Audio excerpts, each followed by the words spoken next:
और इस वक्त सीधे रुख करना होगा लोकसभा का, जहां असदुद्दीन ओवैसी बोल रहे हैं। Which has caused communal violence in the country, such act of vandalism was carried out not only in violation of order of Supreme Court, but amounted to an attack on the secular foundations of our country. This House expresses anguish at the happenings and wishes to reiterate its resolve that it will ceaselessly endeavor to uphold the secular and democratic traditions of our country and for the maintenance of rule of law. और एक paragraph है, नहीं पढ़ूंगा।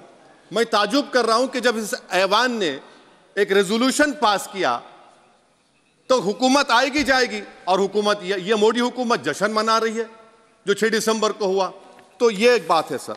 चौथी बात यह है कि सर नहीं, 6 दिसंबर के ऊपर कोई जश्न नहीं है।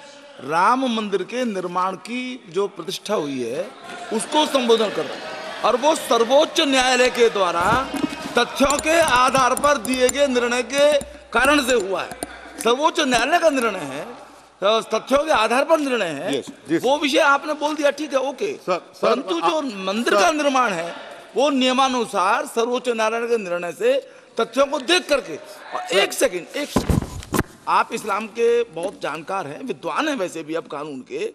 यदि किसी अन्य धर्म के स्थान पर मस्जिद बनाई जाए तो शायद उसको मान्य नहीं किया जाता। अभी एएसआई ने, सुप्रीम कोर्ट ने स्वीकार किया है कि वहां पर राम मंदिर था। तो इस विषय केवल यह है कि वहां पर राम मंदिर ठीक बना कि नहीं बना, वो विषय हो गया। तो कृपया इस पर यदि आप कुछ बोले तो बोलें प्लीज। सर मैं आपको गलत साबित कर दूंगा सर भी।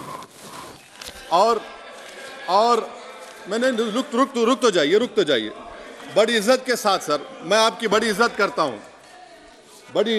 हूं सर। आपको मैं कोट कर रहा हूं सुप्रीम कोर्ट का जजमेंट, पैराग्राफ 1222 रोमन 17, उसमें लिखा गया है the destruction of the mosque took place in breach of the order status को and the assurance given to this court, the destruction of the mosque and obliteration of Islamic structure was an egregious violation of the rule of law. Egregious का मतलब जो छोटी मोटी अंग्रेजी में आती है वो क्रिमिनल एक्ट कहा। और सर आपने कहा था कि वहां पर मंदिर को तोड़कर बनाया गया। सर मैं आपके सामने ये तमाम चीजें लेकर दूंगा, सुप्रीम कोर्ट के जजमेंट के पैराग्राफ्स हैं जिसमें सुप्रीम कोर्ट ने एएसआई की रिपोर्ट को नकारा। उन्होंने कहा कि मंदिर को तोड़कर मस्जिद नहीं बनाई गई थी। सुप्रीम कोर्ट ने कहा, सुप्रीम कोर्ट ने कहा। अब और मैं रख दूंगा, आप पढ़ लीजिए। अच्छा सर, मैं अपनी तकरीर पर आ जाता हूं सर। तो मैं अपनी बात कर देता हूं सर। तो मैं ये पूछना चाह रहा हूं कि क्या मोदी सरकार एक समुदाय, एक मजहब की सरकार है या पूरे देश के मजाहिब को मानने वालों की सरकार है, जिसको नहीं मानते उनकी सरकार है? हमको बता दीजिए। क्या मोदी सरकार सिर्फ एक फिक्र और नजरिया हिंदुत्व की सरकार है? क्या इस देश का, इस गवर्नमेंट ऑफ इंडिया का कोई मजहब है? इस वतन अजीज सबके मजहब को मानता है। सर मेरा मानना है कि इस देश का कोई मजहब नहीं है। क्या ये सरकार 22 जनवरी का पैगाम देकर यह बताना चाहती है कि एक मजहब को दूसरे मजहब के मानने वालों पर गलबा और कामयाबी मिली? क्या आइन इसकी इजाजत देता है? क्या ये पैगाम आप जब ऐवान से दे रहे हैं तो 17 करोड़ मुसलमानों को आप क्या पैगाम दे रहे हैं? मैं आप पर छोड़ता हूं सर। 49 में धोखा हुआ, 86 में धोखा हुआ, 92 में धोखा हुआ, 2019 और 22 में भी इस ऐवान के जरिए हमको धोखा दिया जा रहा है। और अफसोस के साथ कहना पड़ता है सर कि मुस्लिम अक़लियत को हमेशा ये कहा गया कि तुमको भारत के शहरी बरकरार रहने के लिए एक बहुत बड़ी कीमत तुमको चुकानी पड़ेगी, और हम पर इल्ज़ाम लगा दिया गया। सर क्या मैं बाबर का स्पोक्स पर्सन हूँ? क्या मैं जिना का स्पोक्स पर्सन हूँ? क्या मैं औरंगजेब का स्पोक्स पर्सन हूँ? बताइए सर, आखिर मैं कहां तक आप मुझे लेकर जाएंगे? दूसरी बात यह है सर, दूसरी बात यह है कि फिर 6 दिसंबर के बाद देश में फसाद हुआ, नौजवानों को टाडा में डाला गया, जो बूढ़े होकर निकले, यकीनन आपकी सरकार नहीं थी, आपकी सरकार नहीं थी। अच्छा, बल्कि मैं तो मर्यादा पुरुषोत्तम राम की इज्जत करता हूं, मगर मैं नाथूराम गोडसे से नफरत करता हूं। मेरी नस्लें नफरत करती रहेंगी, क्योंकि नाथूराम गोडसे ने उस शख्स को गोली मारी जिसके जबान से आखिरी लफ्ज निकले हे राम। सर, छठी बात यह है कि 87 में मलियाना हाशिमपुरा हुआ, 83 में नेल्ली हुआ, 44 में जम्मू में नस्ल कशी हुई, 2022 में हल्दीवानी में कत्ल हुआ। इतने धोखे सबसे बड़े किसको दिए गए? असदुद्दीन ओवैसी को दिए गए। मगर फिर भी मुझसे ही कहा जाता है कि वफादारी को तुम साबित करो अपनी ओवैसी। सर, आज भारत के 17 करोड़ मुसलमान अपने आप को अजनबी और एलिनेट महसूस कर रहे हैं।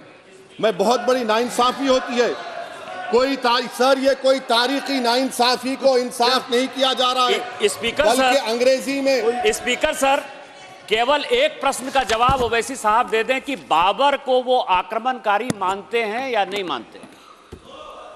पुष्पमित्रा संघा को आप क्या मानते हैं? बताओ, पुष्पमित्रा संघा को आप क्या मानते हैं?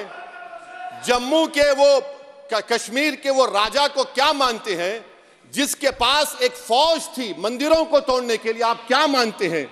यही तो मैं कह रहा हूं कि निशिकांत दुबे 47 में आजादी मिली, असदुद्दीन ओवैसी से बाबर की बात पूछ रहे हैं।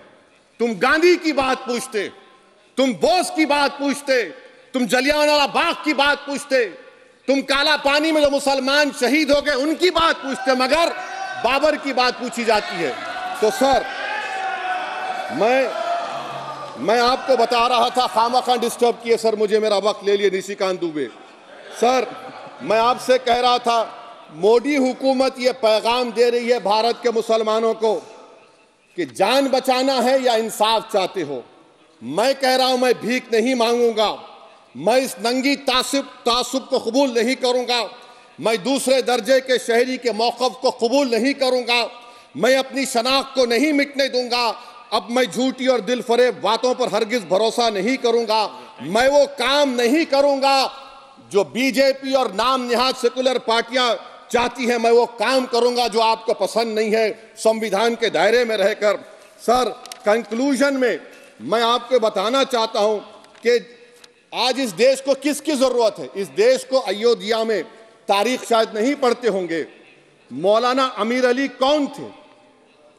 पुजारी बाबा रामचरण दास कौन थे? अयोध्या के पुजारी थे। दोनों ने मिलकर अंग्रेजों के खिलाफ जंग लड़ी थी और दोनों ने, अंग्रेजों ने इनको गिरफ्तार किया और एक पेड़ पर मौलाना अमीर अली को और पुजारी रामचरण दास को फांसी दे दी गई। देश को इनकी जरूरत है। देश को शंभू प्रसाद, अचन खां, ये राजा देवी बख्श सिंह के फौज में थे, अंग्रेजों से मुकाबला किया, मुसलमान की लाश को जला दिया गया और शंभू प्रसाद को दफना दिया गया। इस देश को यह जरूरत है, देश को बाबा मोदी की जरूरत नहीं है। आज भारत को अयोध्या के मौलाना अमीर अली और रामचरण दास, अचन खान, शंभू खान की जरूरत है। सर, मैं अभी सुन रहा था ये नाम निहाद सेकुलर पार्टियों के बयानात को।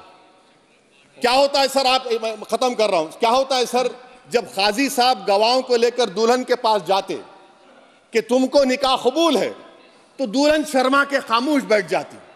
तो इनकी खामोशी रजामंदी की अलामत है। जी जी। तो सर, मैं खत्म करने से पहले यह बताना चाह रहा हूं कि जब वजीर आजम जवाब देंगे तो क्या वो भारत के 140 करोड़ जनता के लिए जवाब देंगे या फिर सिर्फ हिंदुत्व की फिक्र रखने वालों का जवाब, खत्म कर जवाब देंगे?